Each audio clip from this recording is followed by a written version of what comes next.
Every time I tell one of our members that I'll never vaccinate my children, they always ask the same question. But what about polio? So let's talk about polio. Most people are under the impression that the polio vaccine stopped polio in its tracks. But the reality is that polio deaths had radically declined by over 50% before the polio vaccine was even introduced in 1955.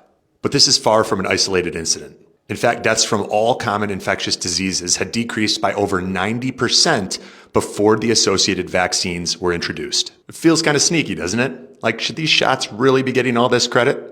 Time and time again, we see deaths fall years before the vaccines are even introduced. Here's what really went down. Sanitation improved. We stopped dumping sewage where it infected the drinking water. Agriculture and nutrition got better.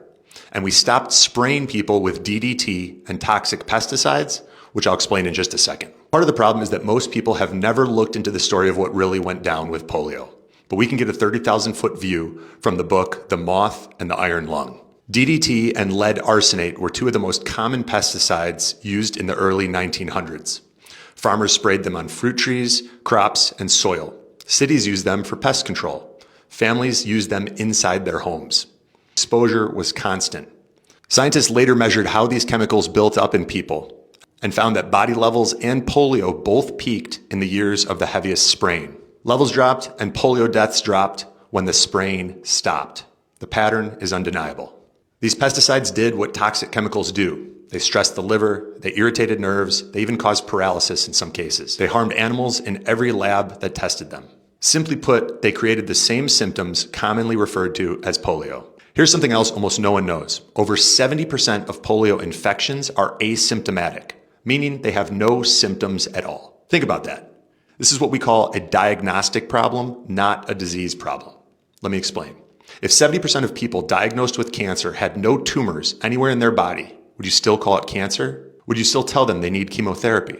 Of course not. That's insane. What happened back with the polio scenario was doctors were told to start diagnosing polio based on symptoms that could have been due to many other things, like DDT exposure, for example. And in some cases, they even used poorly designed tests now proven to give false positives. Very similar to what happened in 2020. It breaks down like this. When you test more people using just symptoms and create a narrative where perfectly healthy people can be classified as infected, you're gonna see cases go up. What about paralysis? Paralysis occurs in less than 1% of polio cases. And in modern times, the vast majority of paralytic polio cases are caused by the polio vaccine itself. And here's one last little cherry on top as I land this plane.